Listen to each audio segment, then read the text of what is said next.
Well, welcome everyone to week 5 of our chat. This week we start 2 weeks where we really start to focus on communicating the recommendations. This evening we'll be looking at the live client presentation, and then next week we'll be moving forward and talking about the written comprehensive plan. 2 activities that you'll be engaged in as we move into the second part of the week, second part of the course. But tonight I'm absolutely delighted to welcome our guest, Elizabeth Jetholm. She is a CIF expert faculty, adjunct faculty, known nationwide, presenter and author. And Elizabeth, I'm sure I can just keep going on. Elizabeth and I are the two people who have, up to now, taught the capstone course. And every once in a while, the two of us get to team up, and that is always so fun for me. And Elizabeth, welcome this evening, and thank you for being here. It's my pleasure. Thanks, Carrie. Tonight we get to engage in role play, 2 role plays. We call them bad planner and good planner, and you're looking at the bad planner, and then we switch over and actually see the real way to do it. But I think that, at least in prior classes that we've engaged in this interactive activity, there's been wonderful dialogue, wonderful feedback from the students, and we're going to encourage you as we're making the presentations to type in your thoughts, and then at the end of each of those we'll be engaging with you. Now, there was one question from last week, and that was simply from the 1-minute question, helping clients prioritize. Sometimes the client's goals don't line up with the biggest gaps. That work that you did when you analyzed the client's current plan, and you're looking for those gaps, those weaknesses that you can improve. And the question here is interesting, and is what do we do when the client thinks that their major goals are something in addition to or beyond really where these gaps are? So my response to that would be the guidance that we're given in the 200 series of the practice standards. And that is, in defining the goals, and by goals we also mean the priority of the goals, many times it is a mutual conversation in which we hear what the client's saying, we start to figure out what these gaps are and that sort of thing, and then we have to have those conversations. And those conversations start to come about in preliminary meetings, or as you collect the data, or even in the client meeting itself, where we have to sometime have those difficult conversations where we're saying, we hear what you're saying, but there's some gaps here which could have serious catastrophic consequences, or some gaps in some of the other goals that you have told us, or where you want to go. And so it's that conversation and helping the client understand the reality of their circumstance, and maybe together to reprioritize, or maybe add a goal or some action step that they agree to do within the context of what this question is asking and the point of that. And Elizabeth, if I can just take a few minutes of your time, would you respond any differently to that? How would you deal with when the client's goals, really, they're missing the gap, and maybe it's not even listed as a goal? Right. It's such a great question, and I think it comes up fairly often. I think what strikes me in this explanation of the practice standard is the last sentence of that first paragraph, where it says, these goals and objectives must be consistent with the client's values and attitudes in order for the client to make the commitment necessary. And so I think we almost have to earn the right to push a little bit on them to help them recognize the gaps. That is something that I think we have to be a little bit diplomatic in if we want them to be willing to take the steps and maybe reprioritize. They have to feel, I think, very much heard and recognized in terms of what's important. It doesn't mean that we're just going to overlook some screaming gap like way too much debt, or very low savings, or no emergency fund. But I think we can bring those in and still stay in the context of what that's what you and I tend to call the art of financial planning. And we're also conscious of the science of financial planning. What's the right answer But if we can't get that commitment from the client, then it doesn't matter whether we're right or wrong. We have to get them on board. And so I think it's a bit of a balancing act between listening and acknowledging we have heard the client and what's important to them, and keeping some element of that in the plan while helping them see the consequences of not addressing the gaps that we find. My long-winded non-answer to the question. Yeah, thank you for adding that. And let me throw it now out to you in the classroom here. Would anyone like to come in and maybe share your point of view, a story that you have in working with clients in which this situation has come up?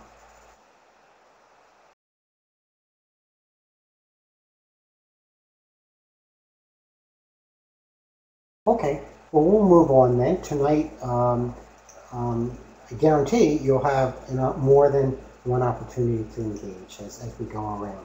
Well, here we are in the moving through now into the fifth step in building the financial plan. And weeks 1 through 4 coincide with those first 4 steps. Now we're starting to move into communicating the recommendation. And as I mentioned at the beginning of this presentation, tonight we're really going to focus on the oral presentations. And then next week we move into the written plan. But you're going to see similarities because the objectives that we'll discuss when we're trying to really have that conversation, that clear conversation, describing our recommendations linked to their goals. That is the same sort of thing we'll be doing in the written plan. Okay, so what I'm going to do is stop my webcam because I would like you to focus on the conversation that I'm now going to have with Karen Carpenter. Elizabeth is playing the role of Karen Carpenter, and I am Mike Planner. And so with that, we'll start the presentation. Well, welcome, Karen. It's good to see you today. You know, I have to tell you, I'm quite disappointed to see that your husband wasn't able to be here. Oh, I know, but you know, he's really sick and he's just now starting to get better. He was really upset about missing the meeting because he's been really anxious to get some answers for our financial problems. I see. Well, we have a lot to cover today because, to be quite frank, your current plan is sort of a mess. So let's just jump right into the presentation. Well, before you get started, Mike, there are a couple of things that came to mind since our last meeting, and I wanted to talk to you about them. Well, if you don't, let's hold off on those items until another time because I've been working really hard on developing solutions to your problems, and I'm ready to present them today at this meeting. We'll deal with those other issues in a later meeting if they still even apply. Well, I guess that's okay. I've listed client goals on this slide.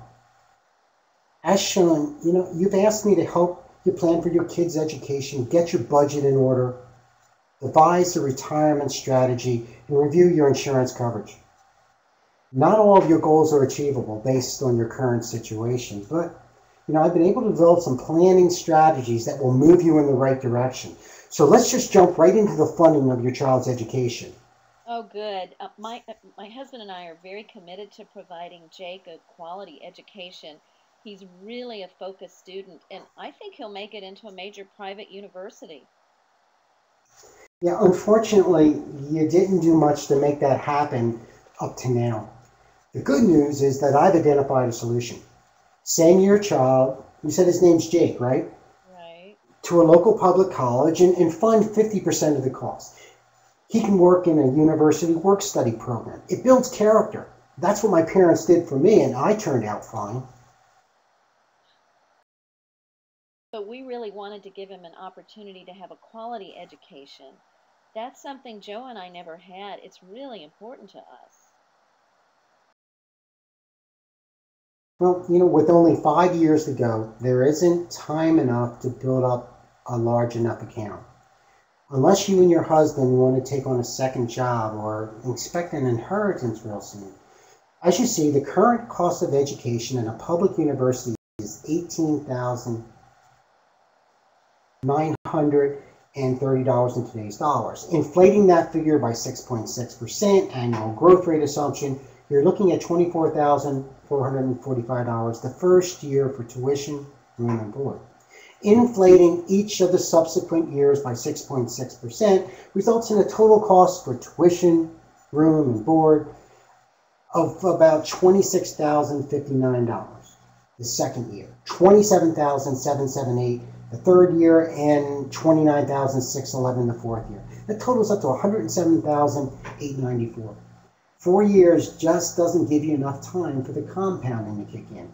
We'll go with the 50% at a local college. Well, I'm going to need to talk about this with my husband. This is quite upsetting. Oh, well, enough on that discussion. Let's move on to the family budget, or I guess we can say the lack of one. The first item that jumps out is that your family is earning over $130,000 per year. You aren't saving for retirement or educational needs, and you're still running out of money. Fortunately, I have some planning recommendations that will solve your problem. Let's take a look. As you can see here, I'm recommending refinancing of the home mortgage. Second of all, we'll be able to roll up that auto loan into the refinancing. That's going to improve some of the coverages. We'll look at decreasing some of the auto insurance, cutting down on the credit card costs, and then reducing that home equity loan, because again, we're doing that refinancing. Now, there's no change to the electric bills, the water bills, some of the other utilities, laundry or clothing. We'll cut back on the miscellaneous health expenses, and we're going to be adding some insurance, as I'll mention later.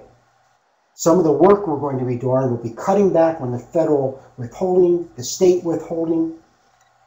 And as you can see, to make this work, we're going to cut back on the entertainment by $2,000 and your vacation expense by $5,700. How's that look to you? Well, I know the vacation expenditure looks high, but we have a family tradition that we meet somewhere once a year. It's so wonderful seeing our parents and our siblings, and my son gets to know his cousins. For instance, last year we went to Disney World. I mean, we had such a great time.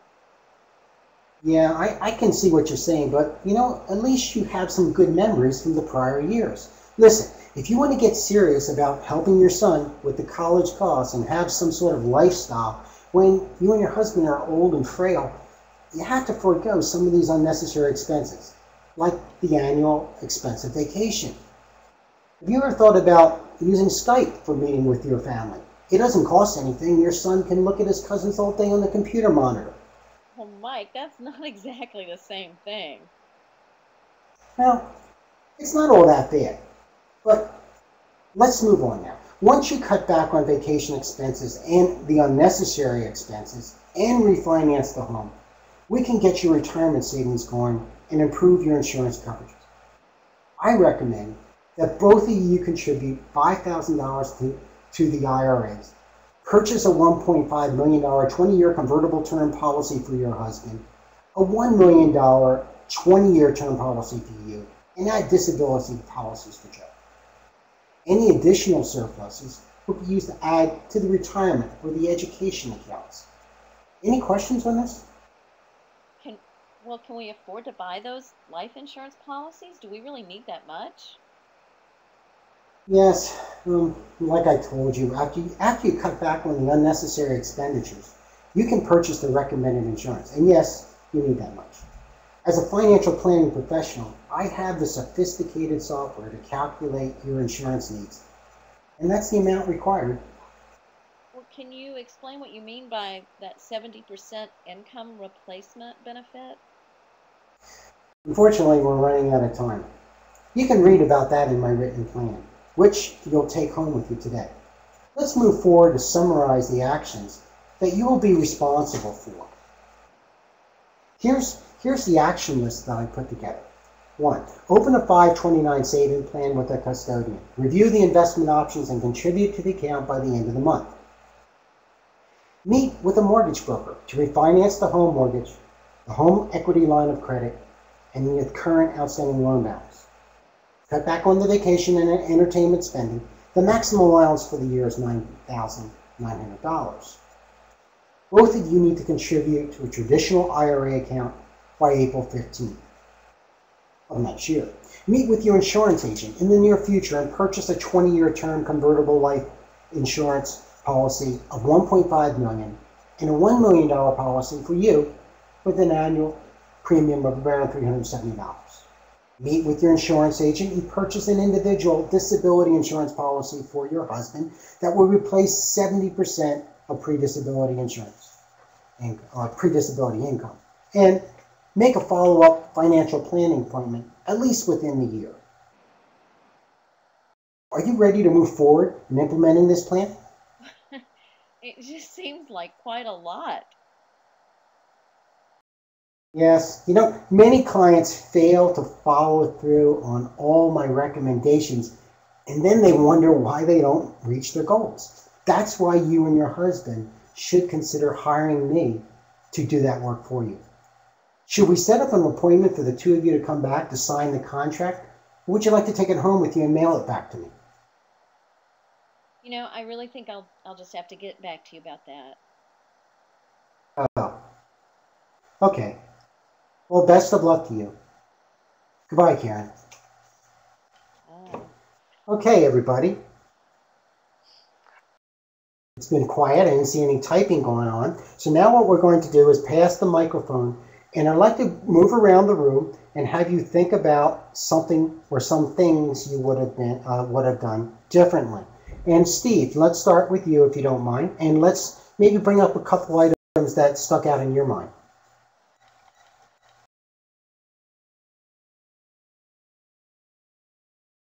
Well, I think she was reluctant to go with the plan, and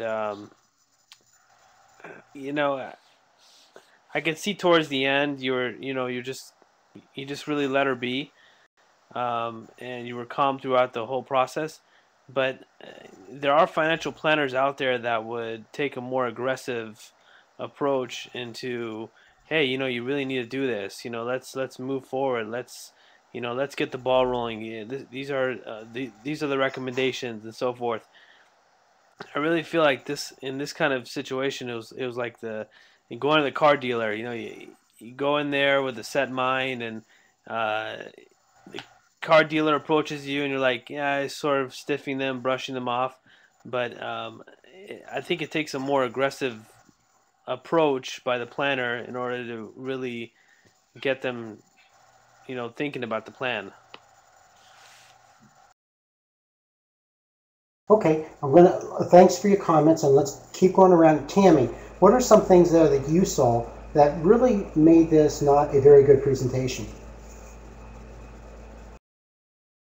Didn't listen to her, really give her a chance to speak and focus on her goals. You just said, well, this is what you need to do, and there weren't really any options or any discussion about options. Yeah, thanks for sharing that one. And that's an important point right there, that the planner, Mike, wasn't listening to Karen at all. He had an agenda. And remember, this is a conversation. You're bringing recommendations, and you need to get some feedback. So let's continue to go around, and we might go around the table a couple times. Tad, let me hand the microphone to you, please.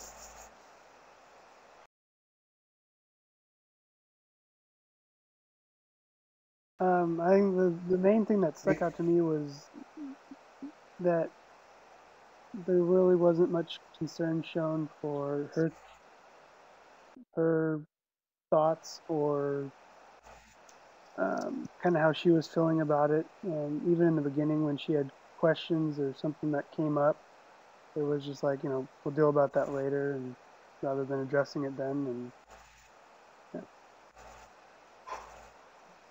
Okay, thank you. And so once again, here and there, they didn't listen to the client. When questions were raised, the planner just kept on moving. And sometimes, clearly, my responses were affirmed that I wasn't listening at all to the client. And as Elizabeth said, we earn the right to make recommendations. And in doing that, that's that collaboration, right? We're doing what is best for the client. We're listening and understanding the client is still always in charge of that plan, and we have to be framing it in that way. So let's go, Sabor. Let me hand the microphone to you.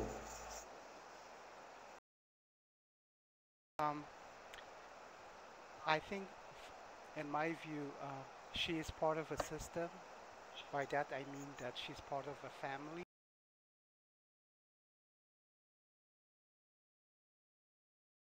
Who is really the decision making in this joint decision in the process, and not with the husband not being here, recognize the importance of her goal, because initially we recognize that there's a gap as far as shortfall in meeting her goals. Not enough money to all those goals that she's trying to accomplish. One of those goals was a higher education or quality education for her kid.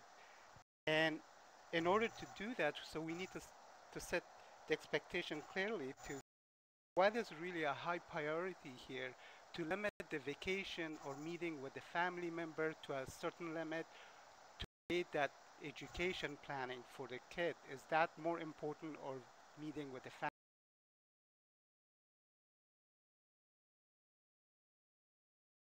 So there has to be a little bit of give and take here, because we're trying to set the priorities here. So I think that I noticed that she value high education for her kid, but also it's important for her to.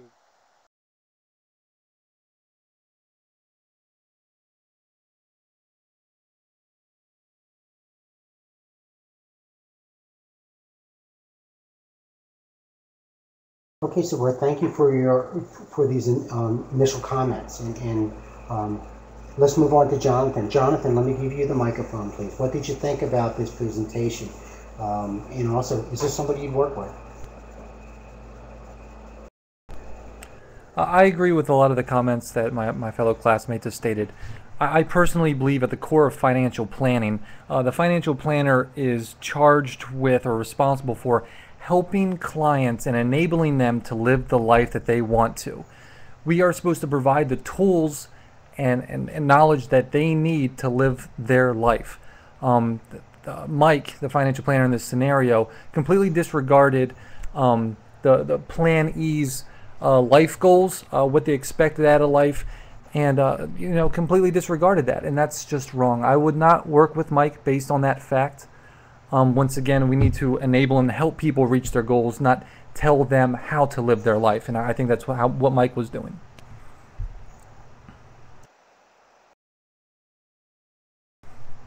Yeah. Thank you, Jonathan. You brought out some good points. You're breaking up a little bit there, but clearly some good points. Okay, Elizabeth, do you think we should roll into the next presentation and then come back and so that everyone can kind of compare, or is there anything you would like to jump in and kind of share at this point? We can hold our comments. Yeah, I certainly have some. Having played the client. Yeah, I figured. What a surprise, right? But if you like, we can come back to that after we do this other one. You call. Your call. Okay. So let's do that.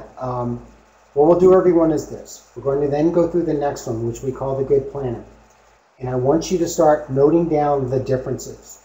And I would like to see all of you typing in down here on the bottom right-hand corner some of your thoughts as we proceed through. Because when we get done here, then we're going to go around the table and we're going to have you then share the differences and how they resonate. Remember, you're sitting on the last one. I want you to just kind of sitting in the shoes of Karen. This time I want you to be sitting in the shoes of Jack and the client. And I want you to think about how you felt as a client, what resonated with you, what did not, and start to think about these issues. And then we'll go around the table, and then Elizabeth and I will also share some thoughts, and then we'll proceed through some other items. So again, I'll get rid of the webcam now, and I will turn over the microphone to Mia Planner. Okay, so Jack, hi, it's great to see you today. I'm so sorry Samantha's under the weather. Hi, Mia, and it's good to see you. You know, I know Samantha was so disappointed she couldn't be here. She's just feeling bad. First of all, feeling bad from being sick and feeling bad she couldn't be here. But thank you for your comments. Well, sure, Jack. And what I'd like to suggest, I'm going to go through what we already had planned for today, but I want to just make the offer that if, when she's feeling better, if Samantha would like to come in by herself, so that you don't sort of have to play that uncomfortable role of being the middleman and trying to, communicate all of this to her. I'm more than happy to do that, and I'll follow up with an email to the both of you, and I'm happy to set that up. But you're here today, and I want to make good use of your time. We'd scheduled about um, 30 minutes for our meeting, fairly brief today. Is that still going to work for you? Yes, that will work today. Okay, great. And I have an agenda here, but before we even look at it, I just want to check in with you, Jack. Is there anything uh, in addition to what you see here that you want to make sure you get out of today's meeting? You know, you've listed everything, but one area that I know that Sam and I are both, really focused on hearing about is that educational funding, and also maybe if we can get our financial accounts in order. So when you say cash and debt management, I guess they're the two areas that the two of us were really excited about hearing today.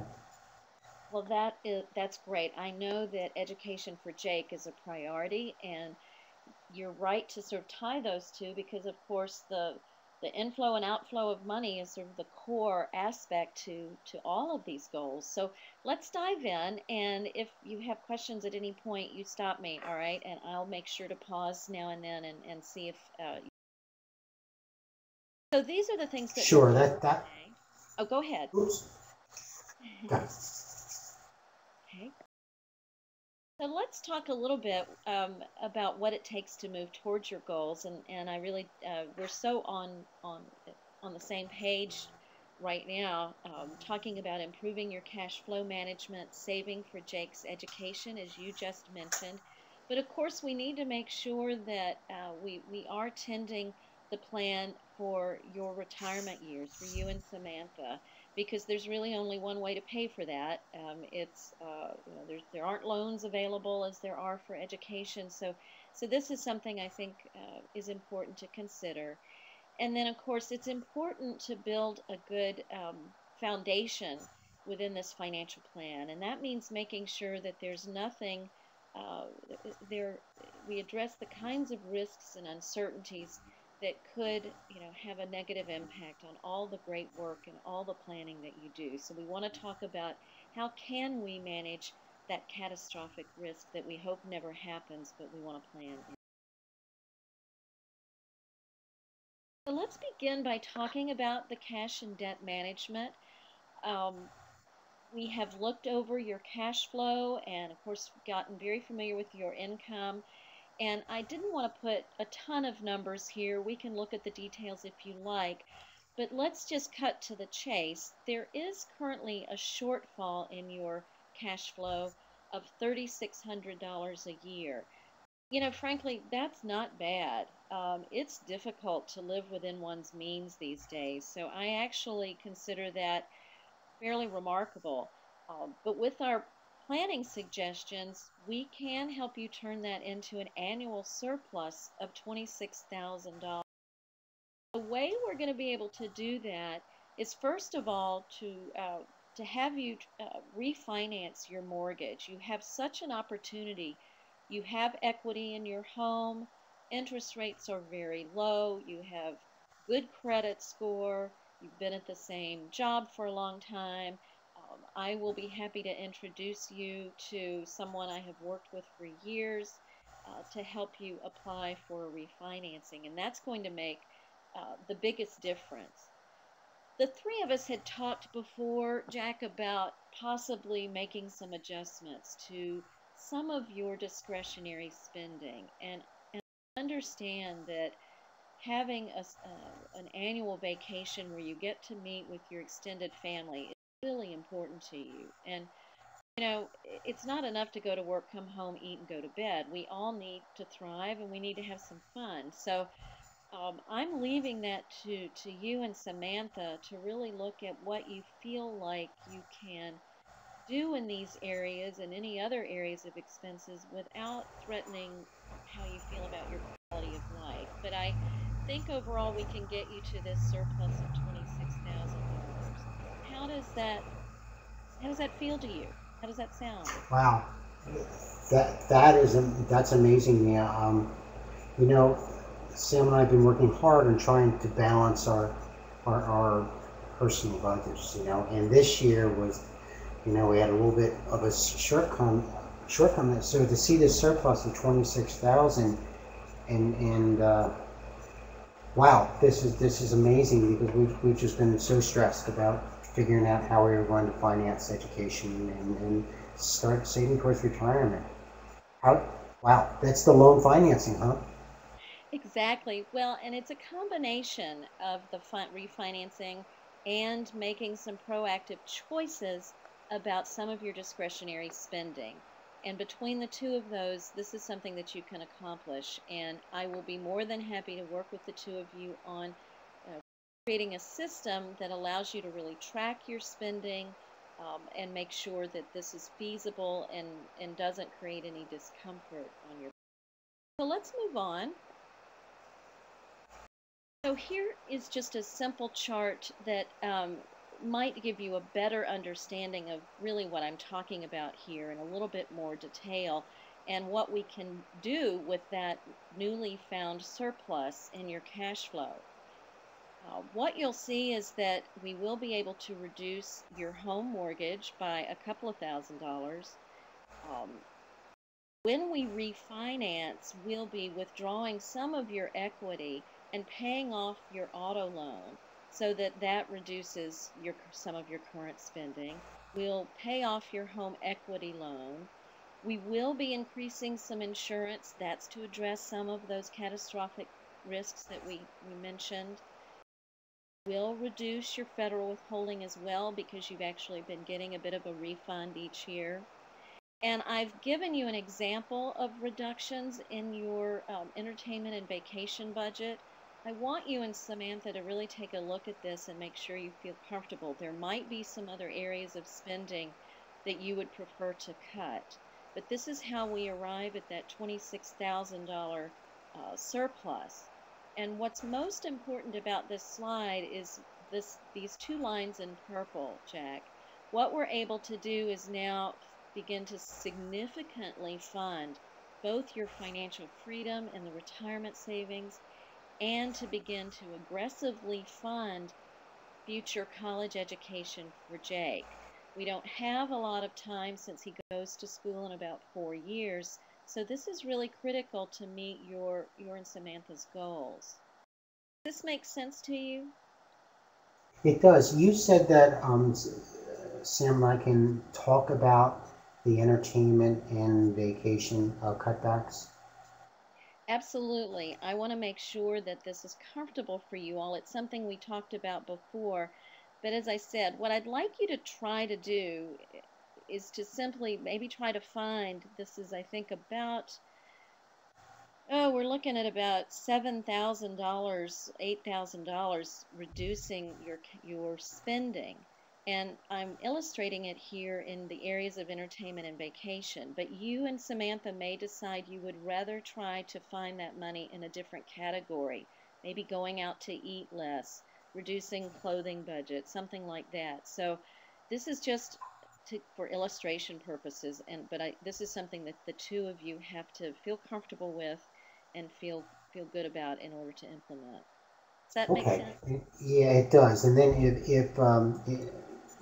if my wife has questions, she can call you. You said that at the beginning. Great. Absolutely. I'm happy to sit down with her face to face or over the phone.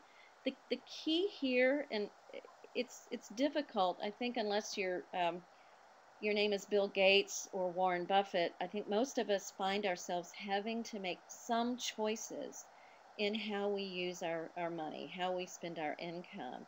And one of the primary aims of financial planning is to address the tension that almost all of us feel between what we want to spend money on and need to spend money on today and what we want and need to spend money on tomorrow. There's a tension, right? And you feel it. You want to spend money on entertainment, vacations, going out to eat, all of those things that are fun. It costs a lot of money to own a home. And at the same time, you have these very deeply cherished future goals, such as the ability to retire and enjoy life on that side of the equation, and also the ability for Jake to have choices and to have a quality education. So this is about helping you make those choices and see the impact of making those choices. It's pretty powerful what you would be able to contribute to these goals.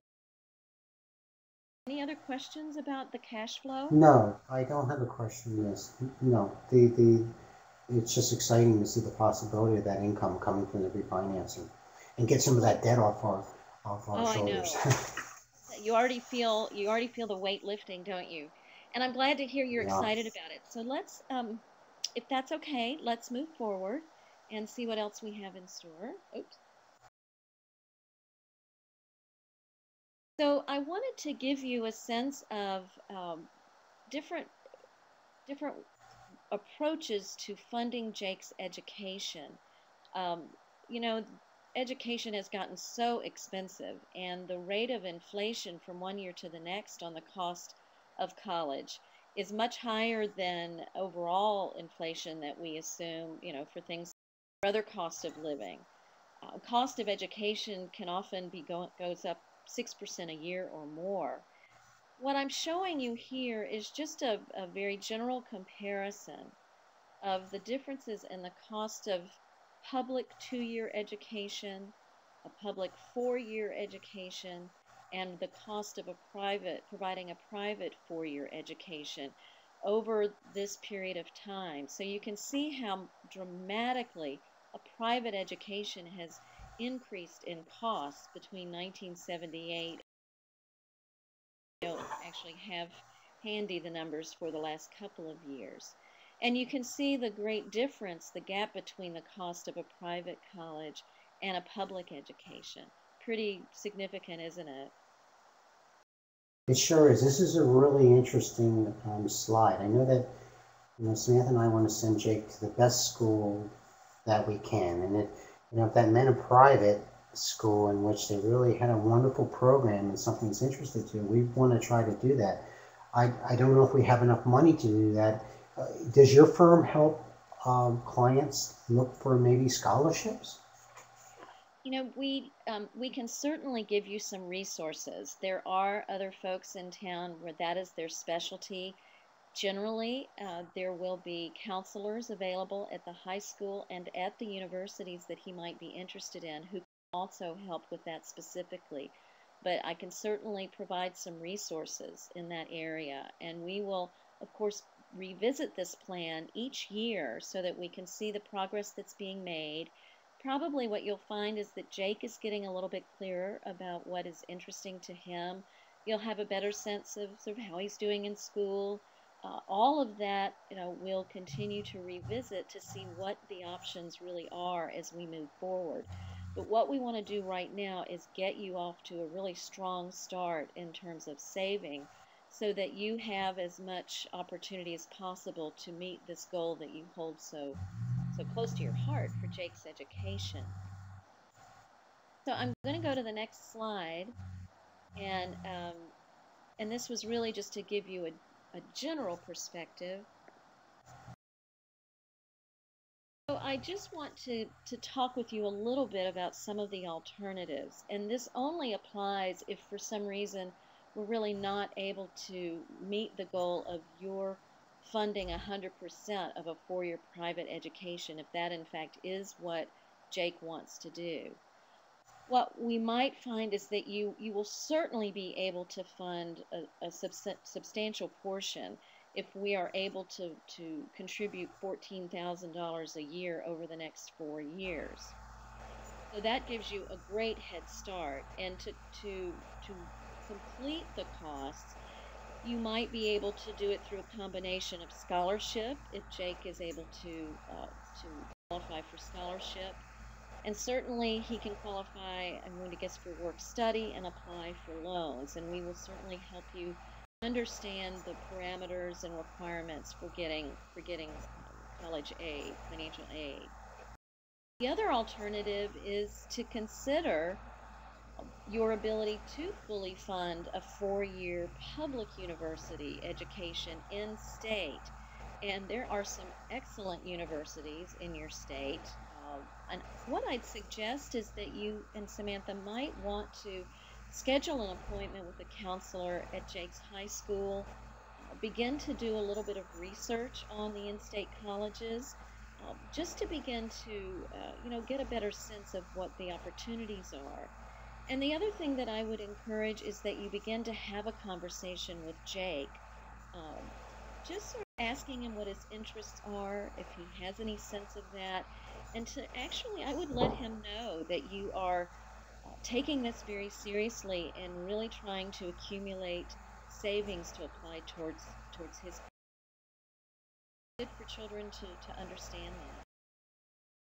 So let me pause, Jack. I've been rambling on quite a bit and giving you some alternatives. What questions do you have for me about the educational funding? In that slide where you're saying, I think it was $12,000 a year that was going towards education, do you have, or $14,000, do you have any thoughts for how I would invest that? That's a great question. And what I would like to suggest is a combination.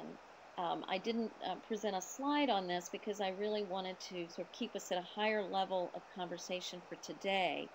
And the next time we meet, I will give you very specific recommendations. But I like to try to balance, just to give you an idea, I like to try to balance between investment accounts that are designed specifically to fund college education because they offer some tax advantages, but also balance that with having you save part of the funds in just a joint personal investment account. And this is something that we will talk about, as I say, in another meeting. The reason for that is that I'm trying to help you preserve flexibility. Because, in fact, if Jake were to get a full scholarship and you have saved all the money into something like a 529 plan, that's an account where the funds must be used towards college or you face a penalty and taxes if you withdraw.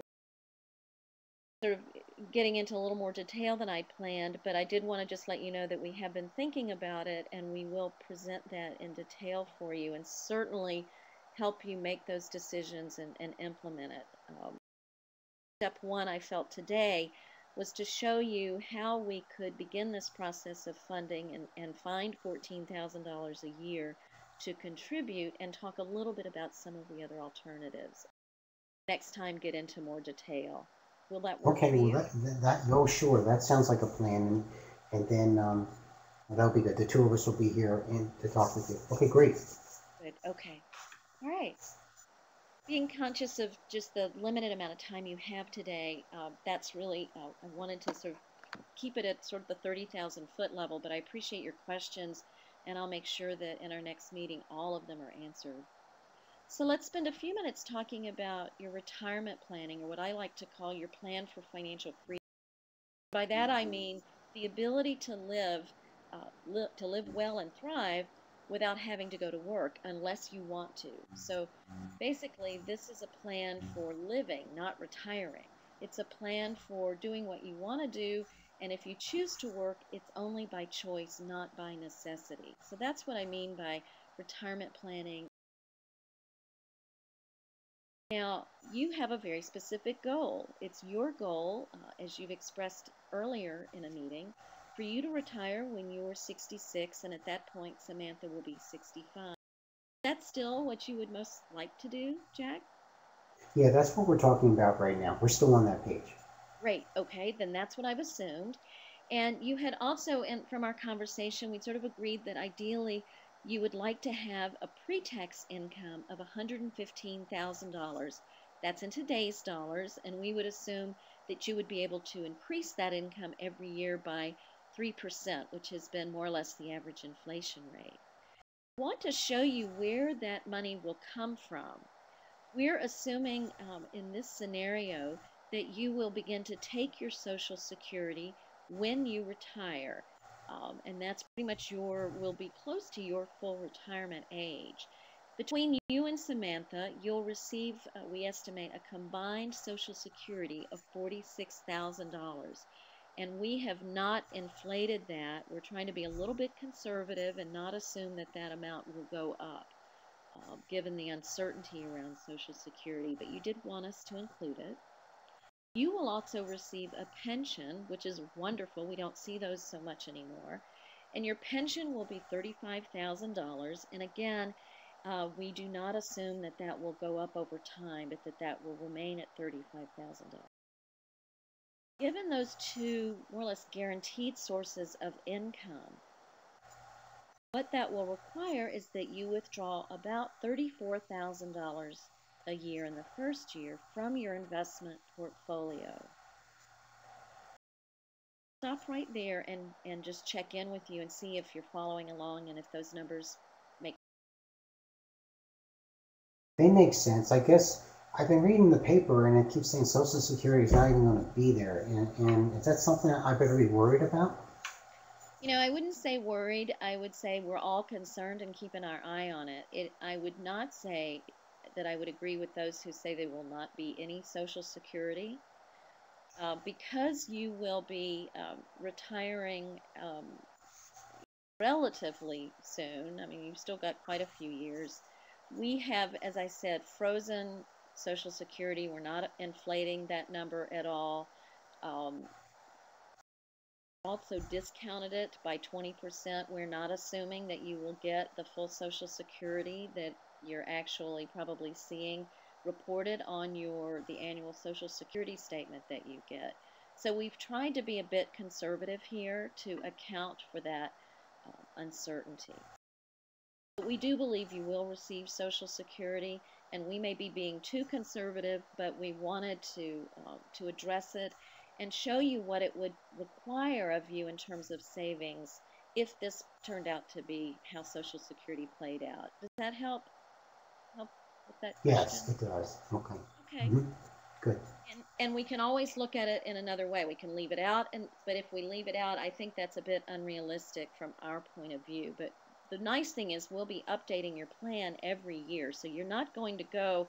This is not the only time we're going to be reviewing your retirement plan. We'll update this every year based on current information.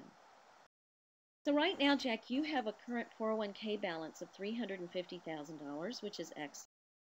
And the plan will require you to save $12,000 a year starting this year and increase that to the full $20,000 over the next 6 years. If you do this, this is going to provide income all the way to Samantha's age 100, with an estimated $200,000 remaining in your account. That's the plan that you're looking at here. So your ability to meet that $115,000 retire at your desired age of 66 will really require very little in terms of increase, and that $12,000 a year we have managed to create through the savings that we looked at earlier in the presentation. So lots of numbers on this page. I apologize for that, but I've tried to focus just on the ones that really tell the story of what's required for you to meet this important goal. How does that feel to you, and are you following? Yes, I'm following. Mm-hmm. So does this feel doable to you? How are you feeling about what's being required in the case of retirement, saving this $12,000, which I'll go back to this other slide, we were able to fund through the mortgage refinance and reducing some of your current spending? Well, it was a relief to first of all see that some funds could be loosened up for retirement. And that 115 number right there makes me feel good, knowing that our lifestyle isn't going to be trashed, or or we have to sell the house and live in some small apartment. So seeing that, and if you say that's doable, that's going to work, then certainly takes away some of that stress that I came in with. Right, right. This is based on a particular investment portfolio that we will talk about later. And it also assumes that, over time, once you retire, in the early years, you'll be spending that 115,000, probably doing more travel. The house ideally will be paid off. And so in a later meeting, we'll really go into the details of where you'll be spending that 115,000. And we make sure to sort of prepare you for the fact that as you get older in retirement, some of your choices in spending will change. You'll go from maybe doing travel to not wanting to travel as much, or maybe being as able to travel. We always make sure that we've accounted for the increase in healthcare costs. So these are things that we'll look at in more detail. I want to spend just a moment on insurance planning, because this is such a critical area and something that you have talked about how important it is to you to protect your family with a risk management plan. And so this is something that we have done quite a bit of analysis on. Of course, we'll address your home insurance, a bit on car insurance, liability, but primarily I want to talk about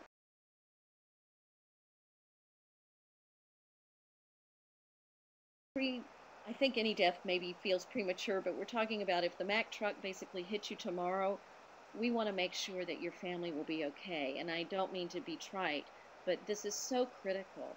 And I want to talk about what life insurance needs to cover. This is something that you shared with me, and that's why we've included it. In the event that something should happen to either one of you, you have expressed that you want to be able to pay off the mortgage and any other debts. You want to ensure that there is enough money to provide for 4 years of funding for Jake at a public. We need to make sure that all final expenses can be covered. The cost of a funeral, all of that can add up. And then we need to make sure that the survivor has an adequate income to continue to live in their home and thrive and be able to meet the expenses that they'll also to be able to continue to save what they need to provide for their own retirement. Given all of those goals of the life insurance, we've come up with some recommendations. Is there anything else, Jack, that you would want life insurance to cover onto these recommendations? Well, my primary concern with the life insurance is to make sure the home is paid off and make sure that my family financial needs are taken care of, and I guess part of that with making sure that the education is provided for. So probably paying off the home, making sure that education is funded, and take care of both of them while Jake is still at home, and then I guess we have to sit down with Sam to see her earning capacity, after that point. Right. Well, I want you to know again that this is something that we'll review every year, but given the fact that you have so many goals and demands on your cash flow, and because your primary needs for life insurance, what they say is in many cases life insurance, you need the life insurance when you don't have the asset. Over time, you're going to be building your assets, and so your need for at this particular time, what we're recommending is term convertible life insurance, which means you're not building any cash value. You're simply paying for the actual cost of the insurance.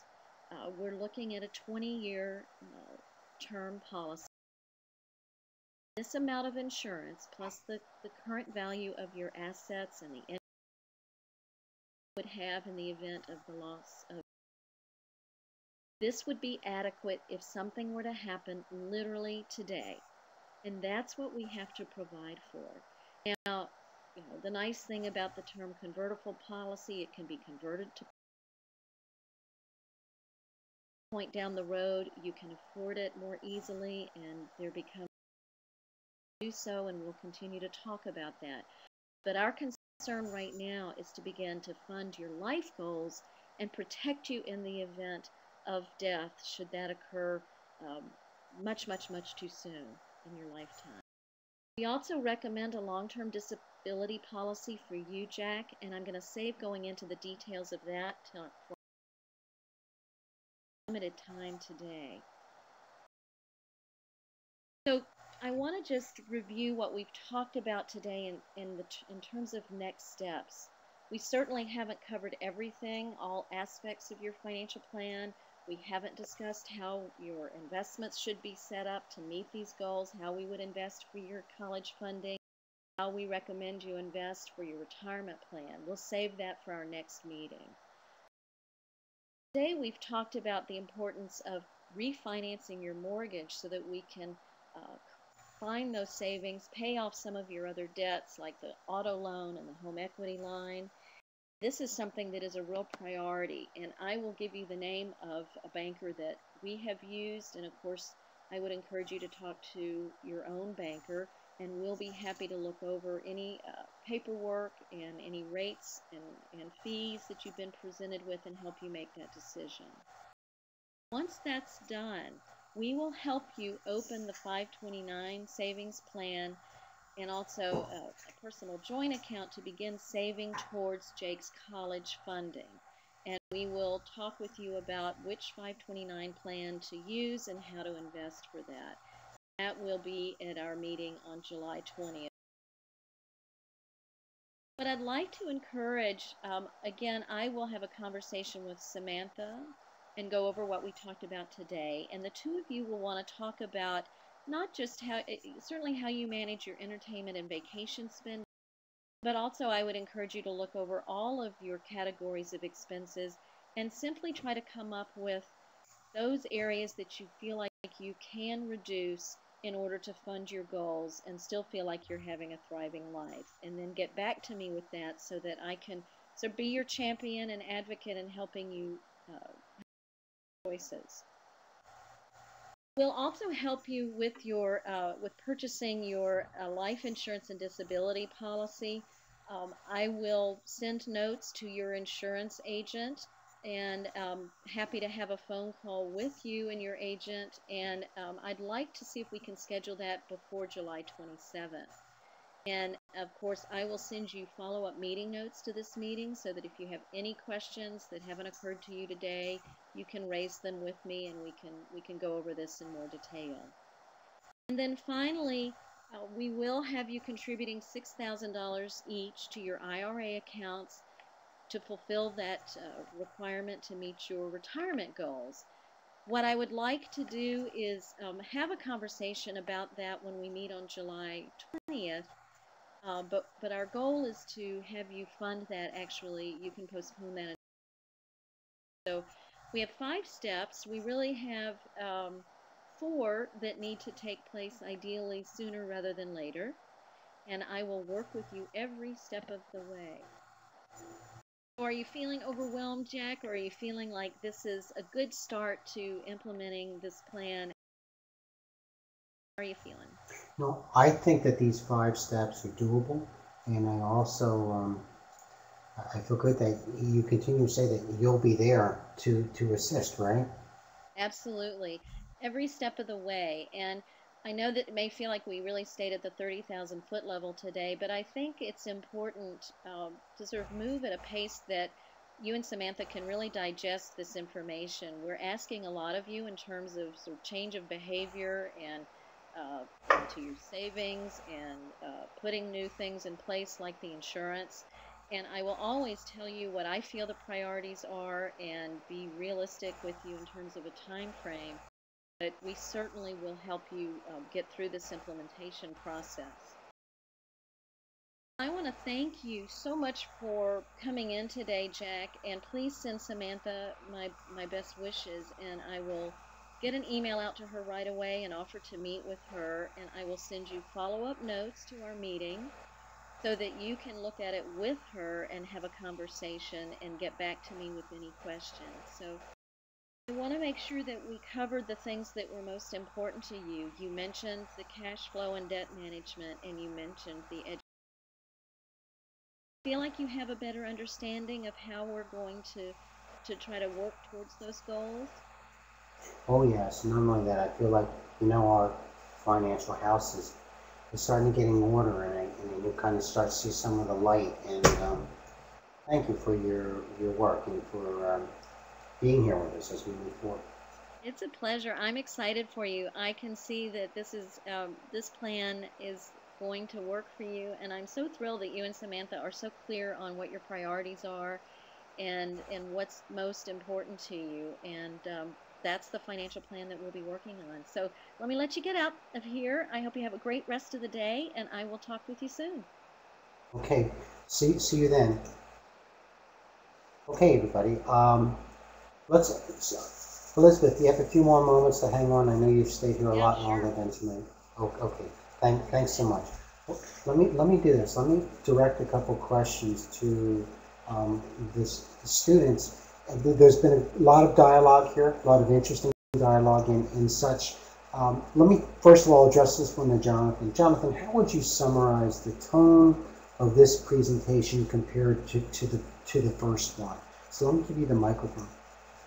Go ahead if you would. The tone was a complete 180. There was a new focus on the client, focused on their needs, their wants, their desires. The planner highlighted different strategies that will help them reach their goals and not necessarily implement the planner's recommendations. Just a complete 180 and great job. Great job. That's all I have. Thank you for sharing that. And Sabor, let me ask you a question. Oh, yeah, sure. Let me ask you a question, Sabor, and that is, how would you summarize the flow of this presentation compared to the first one? I think the flow was fantastic, especially the focus and direct attention to the spreadsheet, identifying the area that we could improve, reduce cost, and work toward the goals. That was great. I think by engaging the process, that was.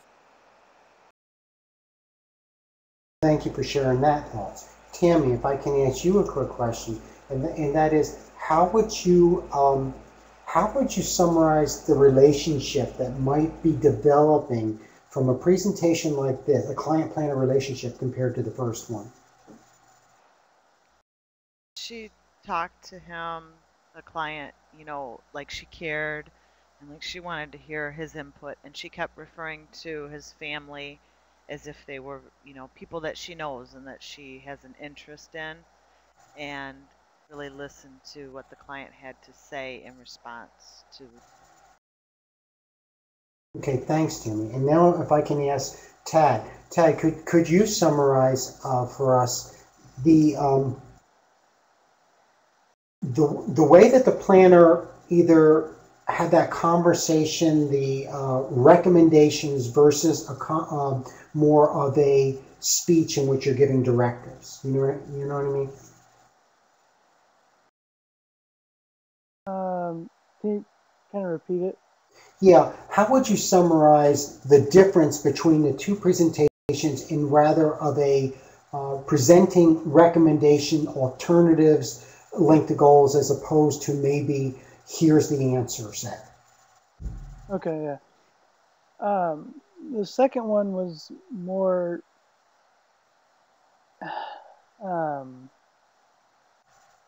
like presenting it as this is how we would really do it, but if you're not comfortable with doing it that way, there's ways we can tweak it in a way that will be more comfortable with you. The first one was more of, this is how I say you do it, and this is how you need to do it, or don't work with me. Where this one, the second one was definitely more in touch with the client, more focused on what the client wants to accomplish, rather than just trying to, get a new client. Okay, thank you. Steve, how would you summarize the detail in the second one compared to perhaps the detail in the first one? Well, in comparing the tone, first of all, the other presentation, there was major 9-day difference. There was tremendous amount of focus on the client. The planner was um, engaging the client as she was walking the client through the presentation. Um, she stopped and asked for questions and if they felt comfortable. The planner just seemed more interested in enabling the client to achieve their financial freedom and make their dreams possible. I thought it was a very clear presentation.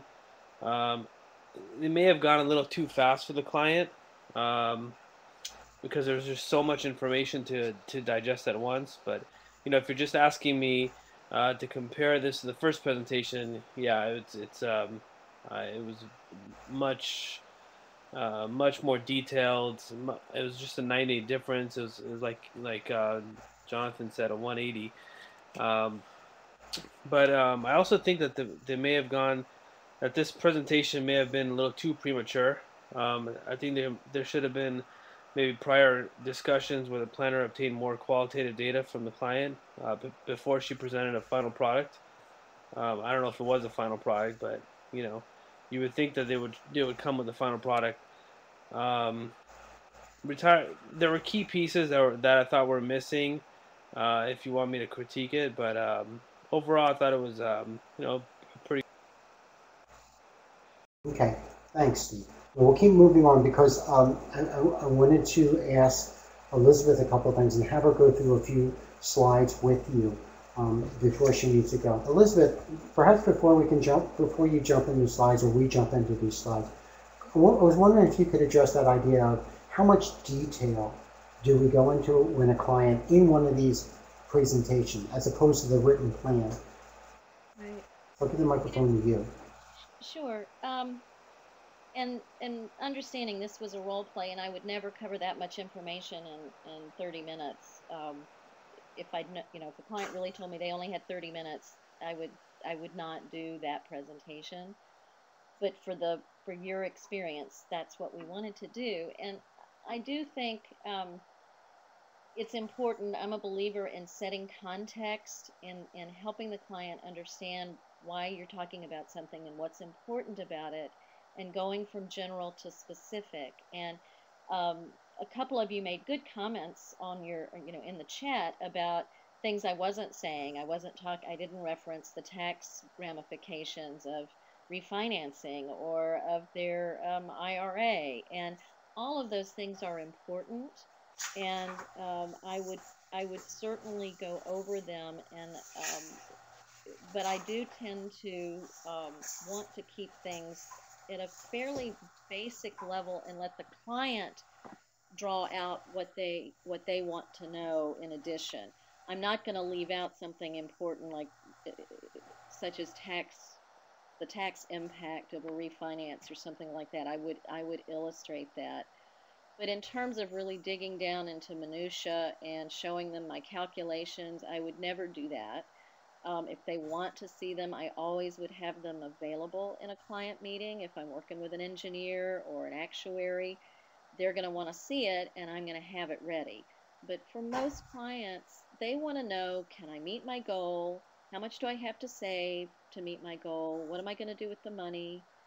If I can't meet my full goal, how much of it can I meet? What changes do I have to make? They have very clear questions, and I always want to make sure that I'm holding those questions in my mind as I'm designing a presentation to a client. Well, Elizabeth, could I ask you to go through the next few slides on the oral presentation? Sure. I didn't. I'll have to go as I go because I can never remember what's coming next. So we'll live in the moment together. So okay, we'll live in the moment.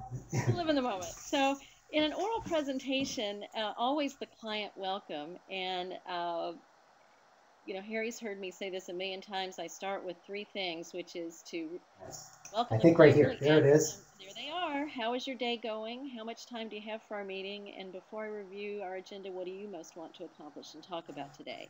So I always do that as part of the client welcome. And when I ask them how their day is going, I'm not just being polite. I really want to know, because if any of you who have been in this business or another business know that if you have a client who is stressed or running behind or their child is sick, you don't have their full attention, and I want to know that so that I can need to give them a few minutes to shift their gears, to catch their breath, to move more gently maybe into our meeting.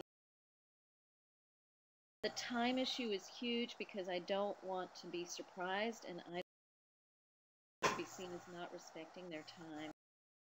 Always, I want to ask about what they have on their mind right now, because if you don't, that's what they're holding in their mind the whole time you're talking. So until we get what's on their mind out in the open, we really don't have their full attention. So that's some introduction to the team. If you have multiple folks, obviously, in a meeting, I think that's critical. And to let the client know the role they're playing. We always have somebody who is an associate planner in our meetings, and they take tons of notes on the laptop, and we just let the client know that that's what we do, and we hope they don't send follow-up notes to our clients. We always begin by reiterating their goals and concerns and in general, and then get more specific on whatever we're going to talk about that day. So if we're having a retirement meeting, I may still go over their bigger list of goals and then set a context for, now we're going to talk specifically about retirement. Let's go into more detail about what you have shared with us. And I think it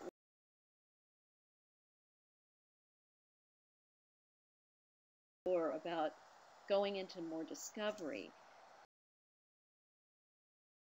You're absolutely right. Before we make recommendations to clients, we have meetings that are nothing but qualitative discovery and goals and prioritizing goals. So that's a priority, and I think has to come first.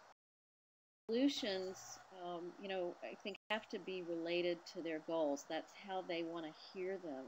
So even to see goals written as, your goal is retirement, save for retirement, your goal is education funding. No, my goal is to enjoy financial freedom from age 66 on for the rest of my goal is to send Jake to the college of his choice. So even how we express the goals back to the client, and of course having an action plan that is really focused around next steps, and that again are tied to the recommendations that you've made. So components, and I think this might be a slide that I added when I did this course last time, because the font just changed. As you can tell, Harry and I are both possessed with focusing on the client concerns and letting them hear that in the language that we use. I try to use the actual words the client shares with me.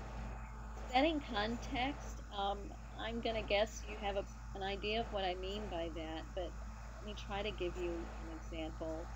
When I talked about the tension between what we want and need today versus what we want and need tomorrow, that's a way that I'm trying to set context to help the client understand they're very normal, and that everybody has to make these choices, and that it's tough. And that allows me to go into the conversation about changes they may need to make and how they spend their money, goals. And so setting context again is helping the client understand what we're going to be talking about, why it matters, and just giving them some frame of reference. Jumping in and saying, okay, let's talk about your cash flow. You need to cut back. I know Harry talks a lot about what it means to communicate. Like, easy for me to say, to communicate clearly. We're both big on using examples and stories and analogies to make a point. One of the analogies I like to use with clients is the jigsaw puzzle. I like to ask them if they've ever done a jigsaw puzzle, and you may have already heard this, so David, but I liken the whole financial planning process to the experience of doing a jigsaw puzzle. Putting the pieces together, but it's making sure you know what the picture on the box top is, so that you know what all those mean. And So that's just a sort of a small example of some of the metaphors we can use to help clients have a better understanding of what we're trying to express to them. Our pace is important. I don't think that my pace was particularly good tonight, and I was really struggling for words. But in my defense, it is 9:45 p.m. my time, so maybe that was why. And I haven't done this in a while. And to Harry's point of no script reading, I often will have headings and notes, but I'm never reading, of course, never reading a script. And not being afraid of silence, of just pausing and being quiet to give the client a moment to catch up. I think you're right. I did go too fast for this presentation tonight. And ideally, have more pauses and not fill it up quickly, even with a question to the client, so that they have an opportunity to just sort of settle in and let a question come to them. Harry and I are both big on the visual story of, I like to use PowerPoint format with my clients in presentation, iPad or on a large TV screen, or printing it out, but using graphs and charts and pictures and good color and formatting, I think goes a long, long way to helping clients stay interested. And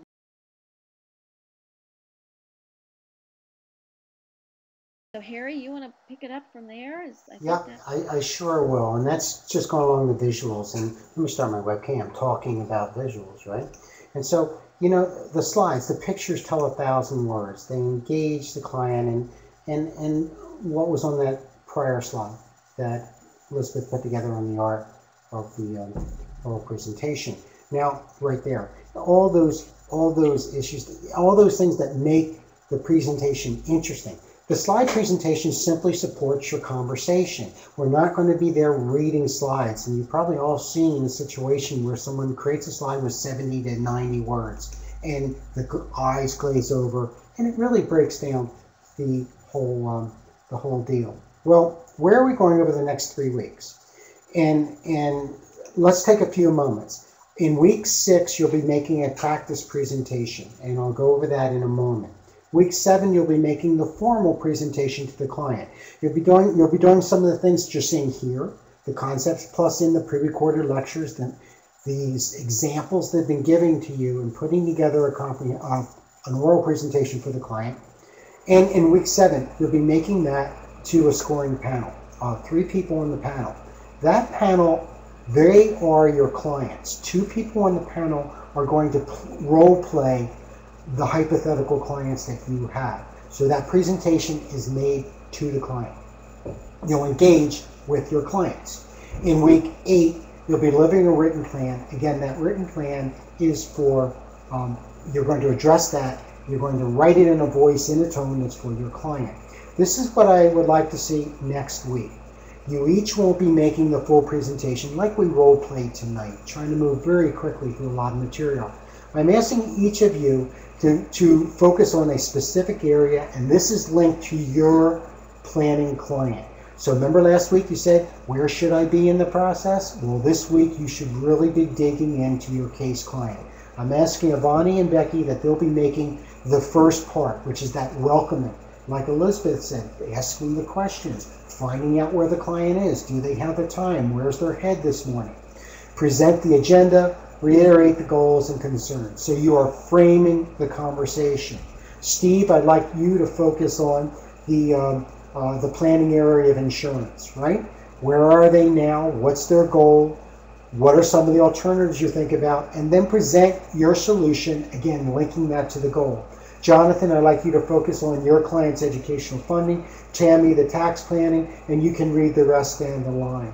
So at the end of the evening, each of you would have addressed a portion of the oral presentation that you'll be pulling together that next week, with the exception of the action plan and the what's next. 2 pieces that I thought Elizabeth did a really nice job in tonight's presentation. And you can take a look at that, okay? So after next week, we'll sit there, Steve will make a presentation, Sabor will make his presentation, and then we'll talk about it a little bit. Again, this is a chance for us to reflect on what we're seeing and to provide feedback that will help you as you build that presentation for week 7. Here's week 7 when you'll be making, we said a 20-minute presentation. Elizabeth and I have done this for a few different terms now. And Elizabeth, just about everybody's run 25, 28 minutes. Isn't that your experience? Yes, it is, but I think it can be done. Yeah. And so what we'll do is this. Certainly, you're going to give the whole presentation for the goals. However, as you go through that, most like we don't expect you to cover each and every one of the planning areas and your recommendations. It may be that introduction, going through the agenda, reestablishing the goals, going through the agenda, and then probably hitting a couple of the planning areas, following with the action plan, and then what's next, okay? Again, you'll be engaging some with your graders. We've told the graders, or I'll be telling the graders again, I only want them to engage you in a couple questions. So I want to give you a chance to go through that. At about the 28-minute point, I need to cut you off because the next student will be coming in for that next 30-minute block. You have a detailed rubric in the syllabus. Please take a look at that next week. We can follow up more. And then next week we'll talk more about the 30-page written plan, which will occur in week 8. Again, you have a detailed rubric. So that takes us through tonight's presentation. Again, Elizabeth, I sincerely appreciate you coming in. It's always fun. I know the students enjoyed hearing what you had to say and just the whole role play. So it's getting late out there. Oh, absolutely. So anyone have any final questions for Elizabeth before she takes off?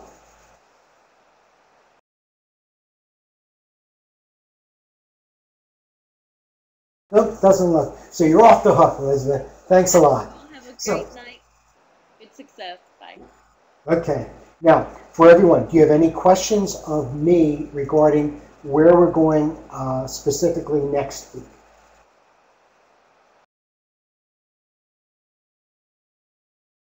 Again, this is not a formally graded assessment other than participation.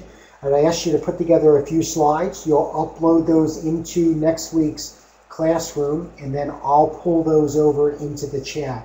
So it's a great way for us as a class to learn together. You know, maybe so-and-so did a great job. Someone else, maybe their slides were too full with information. And between that, we can start to brainstorm, reflect on the way you want your presentation to look for week 7. Yes, next week is a practice, but again, I'm only looking for one piece. Specifically, Steve, you'll be looking at your client's insurance. I want you to address that insurance piece of their situation, okay?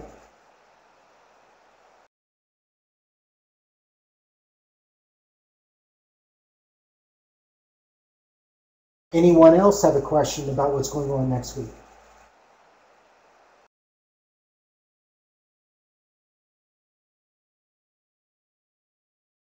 Yes, everyone has, there's 2 sets of people with 2 different cases. So just because someone makes a recommendation, that's not what you're going to be doing for your client. You're just looking at some of the thought process, the way that they are presenting, the look of their slides. This is not a solution set that you just pull everything together, obviously. Okay, good. Well, with that, let's just take a few moments. I'm going to give everyone the mic for a minute. And was there a major takeaway from this evening? Maybe an aha or something that stands out in your mind. So let me go right down the list, and I'll start with Jonathan. One of the biggest takeaways and aha moments, it came from one of the critiques to the presentation, and that was you didn't go into a lot of detail.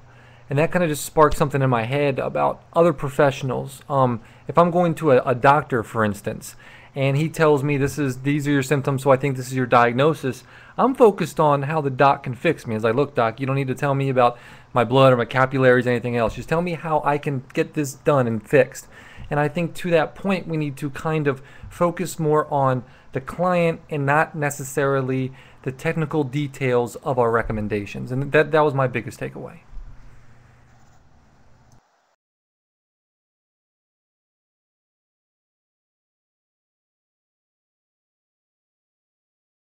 Yeah, Jonathan, you go ahead.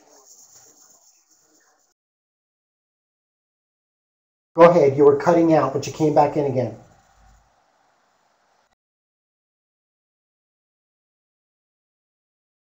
Oh, I apologize.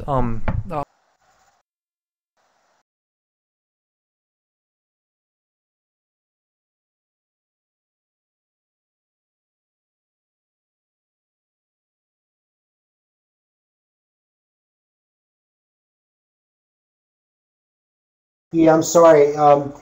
You're cutting it in, but some of the things that we did catch was your idea about you go to the doctor and you don't want to hear about every capillary, but you want to hear, can I get fixed? And I know Elizabeth, an important point that she's always pointed out in any of the chats that we were in together about communication, the client's always saying, can I achieve my goal? Is this doable? Do you see the similarity between the doctor and the planner? And what you're doing is based on the situation and based on your strategies, you're telling them, yes, this is doable, or no, it's not doable, but we can move in that direction. So that is a wonderful aha, Jonathan. Thank you for sharing. And I'm disappointed it cut in and out because I would have loved to hear the end. Sabor, let me hand the microphone to you. I thought the flow chart, the presentation was very engaging, and the client was definitely drawn in into the conversation. The, the client was clearly interested on moving and doing this process, was fully engaged. That was important. I did feel that the client had tremendous interest in this thing. It was very valuable information and was good information, especially the retirement aspect of it. That wow, there was the source of funding of the retirement, like social security, like the 401k plan and the pension, and also underestimating the social security by 20% because of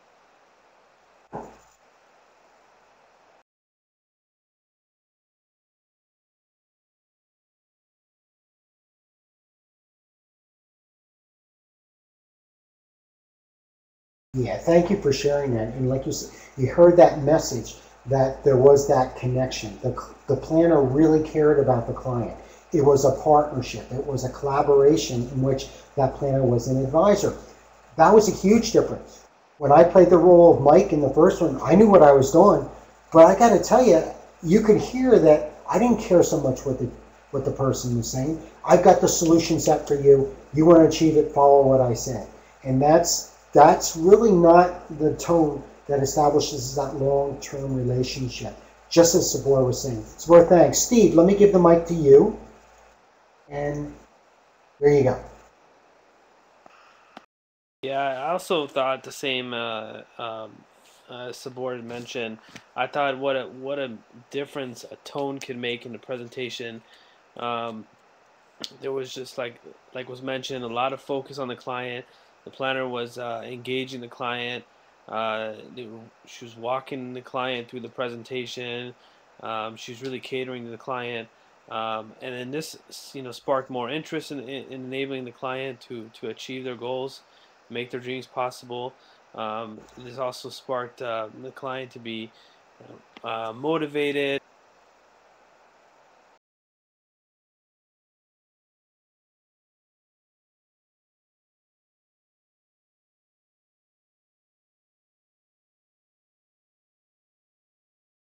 No doubt whatsoever. That establishes the trust. It is in fact motivating, and it really is the type of magnet which creates that long-term relationship. Thanks, Steve, for sharing. Tad, let me give you the microphone one last time. I thought the presentation was well done, and it was great to see, it's nice to see the two next to each other and see the contrasts. And the second one definitely is. It's nice to see how a presentation from start to finish kind of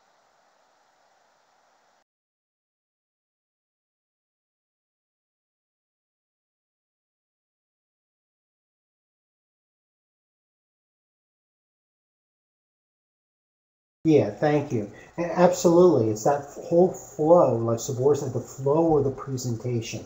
The client comes in, there's that welcoming, find out what's going on, how long they have, walk through the agenda, restate the goals and the situation, and then go through each one. You said this is important. And based on this, we're recommending this, and doing that will allow you to achieve, this goal, or move you in this direction of the goal, or, we'll stay on top of it, we'll adapt as we go. And then at the end, okay, here's the action steps, because any plan without implementation is worthless. So we're saying, here's the action step. We're going to be here to assist you. And if you need some referrals, we can help you there. And is this doable? That two-way street, and what's next, right? And so, thanks. And Tammy, once again, this evening you are wrapping up our chat. So, your final thoughts.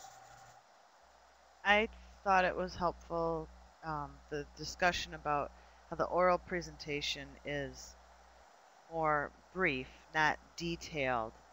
Certainly have the detailed information available, especially when you know your client, and some people may want more detail, but the written plan is more for the details. And then also, just to be clear, you said when we do our oral presentations, we don't need to necessarily go over all.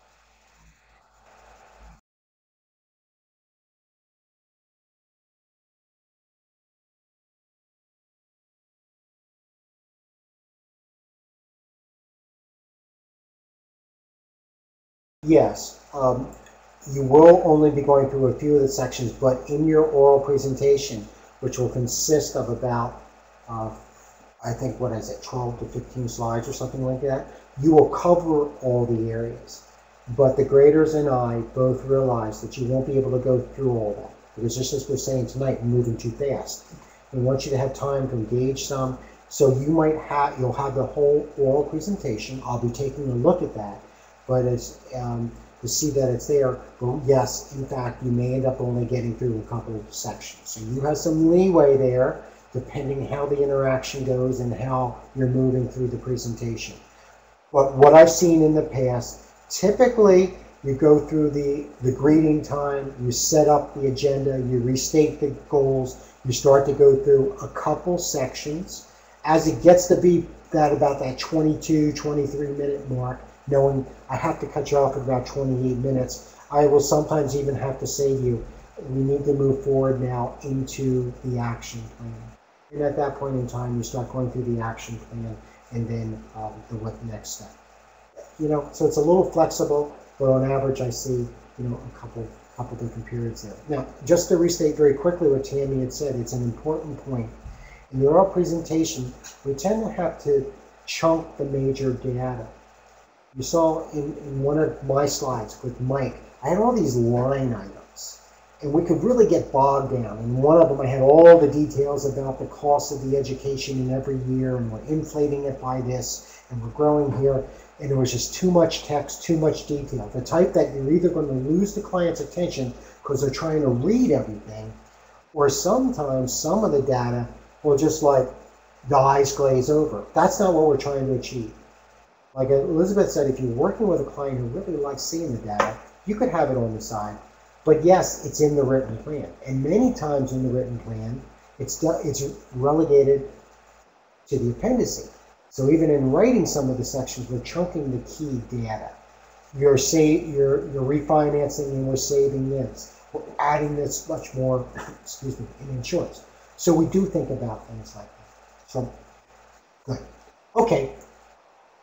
Yes, it is like an executive summary because you're bringing up the main point, just as was said earlier tonight, Jonathan, about can I get better? Am I going to get better? Not how my capillary is doing.